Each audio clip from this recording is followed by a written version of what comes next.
Sector 7 of the Andromeda Cluster, the most secure surveillance station in the galaxy. For 500 years, the Archon Empire had been watching primitive civilizations from this fortress. They had catalogs of 1,000,000 worlds, species that had just discovered fire, species building their first cities, species reaching for the stars. But today, something was different. Today, the Watchers realized they were being watched. Head observer Croth had analyzed 50,000 primitive worlds. He knew exactly what to expect. Stone tools, agriculture, maybe basic mathematics. But when his team pointed their quantum telescopes at a small planet called Earth, they saw something impossible. Structures that shouldn't exist. Technology that defied explanation. And something else, something that made Croth's 3 hearts beat faster with fear. 12 of their surveillance drones, missing for 3 months. They weren't destroyed. They were captured, dismantled, studied, and now they were hanging in Earth's orbit like trophies. The impossible had happened. A primitive species had caught technology that moved faster than light.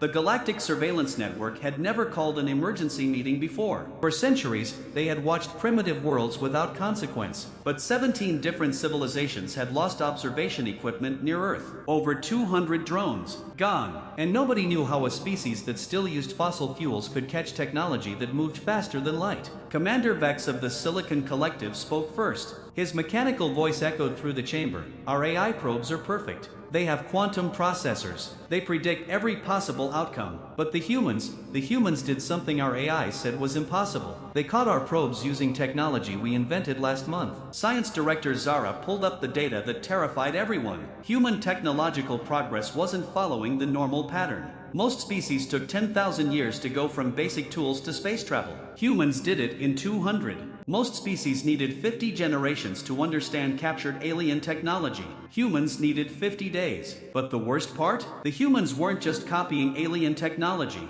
They were improving it. An Archon stealth generator that took 300 years to perfect? Humans modified it in 3 weeks, and their version was 40% more efficient. The Council brought in survivors. Pilot Zren had been captured when his ship malfunctioned near Mars. He spoke quietly, his voice shaking. They didn't torture us for information. They didn't need to. They just talked to us, asked questions. Within 12 hours, they understood our language, our culture, our psychology. It was like they could read patterns in everything. Engineer Thas from the Crystal Dynasty added something worse. They don't think like us. When we see a problem, we find the solution and use it. When humans see a problem, they find 20 solutions and use all of them at once. Our ship's defense system was designed to stop kinetic weapons or energy weapons. The humans hit us with both simultaneously. Our AI couldn't process that. Head observer Croth revealed the pattern he discovered. Every species the Archons had watched followed predictable development paths. Agriculture, then cities, then industry, then space travel.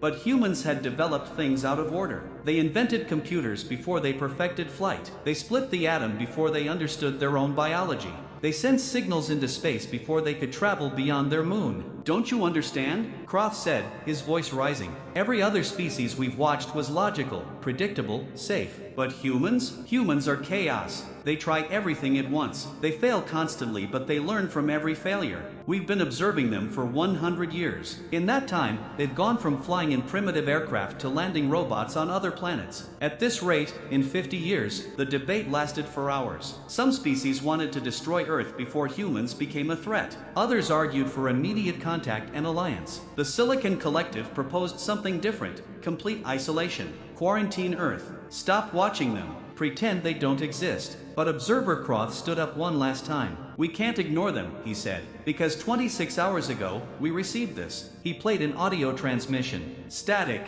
then a voice. A human voice, speaking perfect Archon language. We know you're out there. We've been studying your observation patterns for 5 years. We're ready to talk, whenever you are. As the other council members left to report to their governments, Croth ran the calculations one more time. He had to be sure. The quantum processor analyzed every variable: human aggression levels, technological acceleration rates, pattern recognition capabilities, adaptive learning speed. The results appeared on his screen. Probability that humans would achieve interstellar travel in the next 30 years, 67%. Probability that they would surpass current galactic technology standards within 100 years, 43%. Probability that they would become the dominant species in this sector of the galaxy within 500 years, 89%. The number haunted Croth. Every other primitive species they had watched had less than 1% chance of becoming a major galactic power. But humans? Humans had defied every prediction, broken every pattern, achieved every impossible goal. On Earth, at a secure facility beneath the Atacama Desert, Dr. Sarachin smiled as she watched the Alien Council's transmissions. They didn't know humans had cracked their communication encryption 3 years ago. They didn't know every word they spoke was being recorded, analyzed, and used to plan humanity's next moves. She turned to her team. "They're scared," she said. "Good. Fear means respect, and respect means they'll negotiate." Her assistant asked the question everyone was thinking. What if they attack first? Dr. Chen pulled up a display showing hundreds of hidden human installations across the solar system. Weapons the aliens didn't know existed. Defenses built from stolen and improved alien technology. The Galactic Council faced an impossible choice. Ignore humanity and hope they stay peaceful. Attack them and risk losing to a species they didn't understand. Or, do something no major civilization had done in 5,000 years. Admit they had met their equals. Head Observer Croth sent the transmission himself, on all frequencies, in all human languages. The message was simple. We see you, and we respect what you've achieved. Let's talk. The first official meeting between humanity and galactic civilization happened in neutral space. 20 alien species sent representatives. Earth sent a team of scientists, soldiers, diplomats, and one very important philosopher. Because humans understood something the aliens had forgotten. Professor James Wu spoke first. "You've been watching us for a century. You saw us fight wars, make mistakes, destroy our own environment, and you thought we were primitive. But you missed something important. You saw our chaos. You didn't see our pattern. Every species in this galaxy perfected something and stopped growing. You became comfortable, safe, predictable. But humans? We're never satisfied.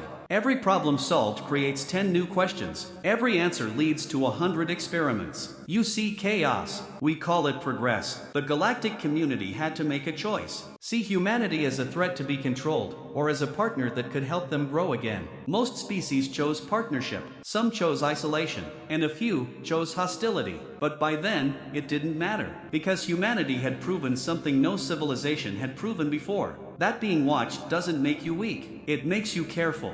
That being underestimated isn't a disadvantage. It's an opportunity. And that sometimes, the most dangerous species in the galaxy is the one that refuses to accept limitations. Observer Croth retired after 500 years of service. On his last day, he updated Earth's file one final time. Status, no longer primitive. Classification, advanced civilization. Threat level. He paused, then wrote, threat level unknown. Recommend caution. Recommend respect. Recommend hope. Because if humans can do the impossible once, they can do it again. And next time, we might be the ones who need their help. The age of silent observation was over. The age of cosmic conversation had begun. And humanity was just getting started.